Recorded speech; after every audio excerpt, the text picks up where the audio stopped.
And the breakdown that happened as the factions fell into conflict and as the Tsar lost capacity, as the country fell apart, it lost over 1/3 of its population in 5 years from famine. And there's a foreign invasion that it saw the Poles occupy Moscow for a decade. They call it the time of troubles. I've always known that I was going to outlive the Russian Federation. It never occurred to me that could happen because the government would just fall apart. But here we are. The massacres in Izium, Kherson, and Bucha, the Ukrainians know exactly what's waiting for them if they lose. And so they will fight to the end because they don't have a choice. And they also know very, very clearly that if there is a ceasefire, the Russians will just use that as a period to rest and rearm and recruit and then come at Ukraine again. So right now there's no clear momentum on either side, but it's the best that the Ukrainians can. It's the best bad situation that the Ukrainians can hope for. They know that anything that results in less than the full ejection of Russian forces and the neutralization of Belgorod and Rostov-on-Don is one where they just face another war in a few more months. So the Ukrainians will not accept any sort of peace deal unless it's forced upon them by the countries that are supplying them with weapons. Oh, and a quick word on that. There's a lot of shit going on out there about how we don't know what's happening with the Russian weapons, or I'm sorry, with the Western weapons that are going to Ukraine. Two things. Number one, we know exactly what's happening. Call your congressman because we have full reports of every individual Javelin and Stinger. Video footage is required to give back as part of the accountability processes. So there's really nothing missing here.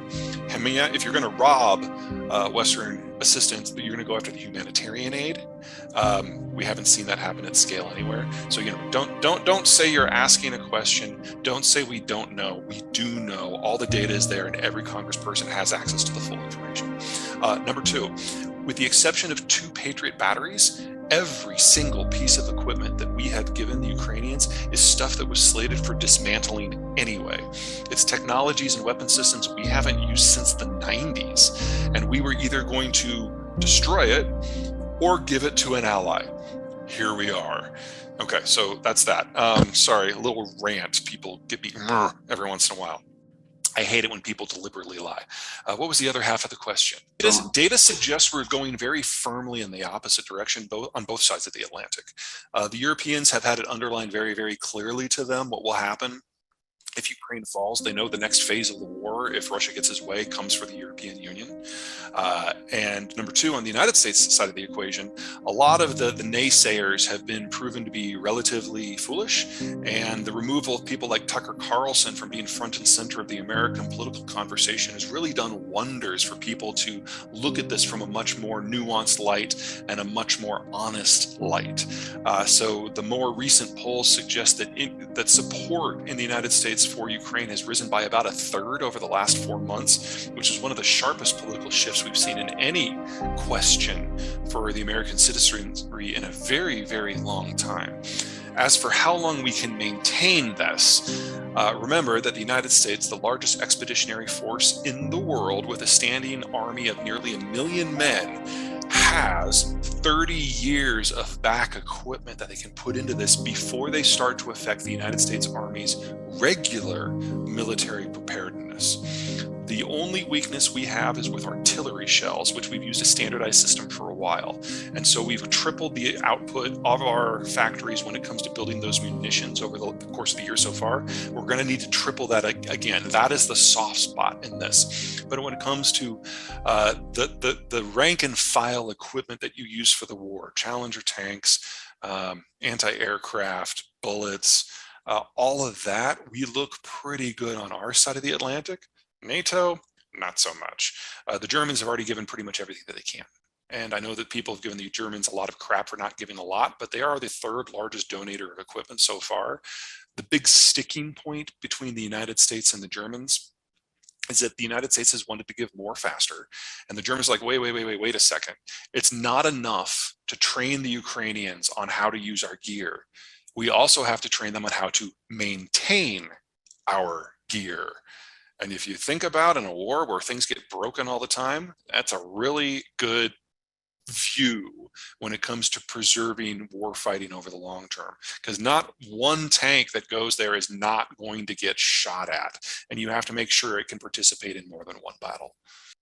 Sure, let me bring up this bad boy map. Okay, the red zones are the territories the Russians occupied at the end of the last war.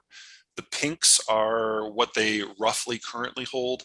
In addition, territory that they've captured in this war and have held, and then the yellow is territory that they had but lost.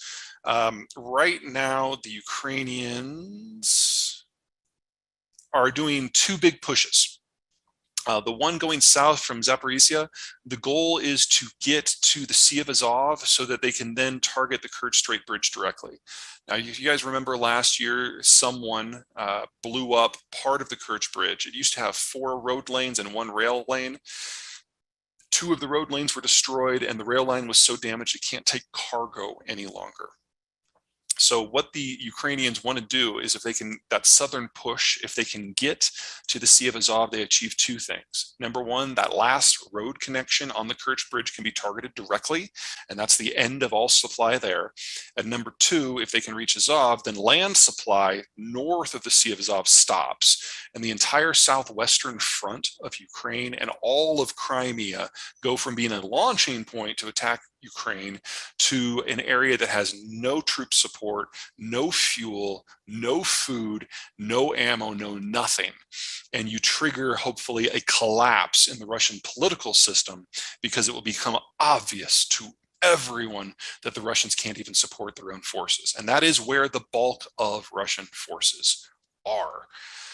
They're having a hard time punching south. This is the area that the Russians have really concentrated their efforts when it comes to defensive emplacements. So you've got a line of mines, and then a line of things like dragon teeth that are anti-tank enforcements, and then a network of trenches. And so far, the Ukrainians have proven unable to get past the mines, much less getting through the real defenses. So I don't want to use the word stalled. There's too many pieces in motion, but it's not going great. The eastern punch into places like Bakhmut, that's actually going a lot better, because the Russians never bothered fortifying the territories that they've held since 2014. And so, especially when it comes to the more recent gains in this war, places like Bakhmut, the Ukrainians are actually having significant effects. Not enough to achieve the sort of breakthrough that is necessary to break the Russian front, but there is more promising activity there. But I've got to have a little bit of caution here. Any battle in which the Ukrainians kill 3 times as many Russians as they lose of their own troops is a battle that the Ukrainians have lost. They're outnumbered massively in this war and between the countries. And the only way that they can win it is by achieving breakthrough, winning a war of movement, and inflicting at least 8-to-1 casualty ratios on the Russians. And that's what we saw last year in places like Kherson and Kharkiv. We have not seen anything like that in the offensive to this point. It's not quite an attritional fight. They're still killing a lot more Russians than they're losing, but just not enough. And unless they can break through and force a rout, it's difficult to see the counteroffensive in its current form really changing the overall strategic picture unless something new comes into the equation.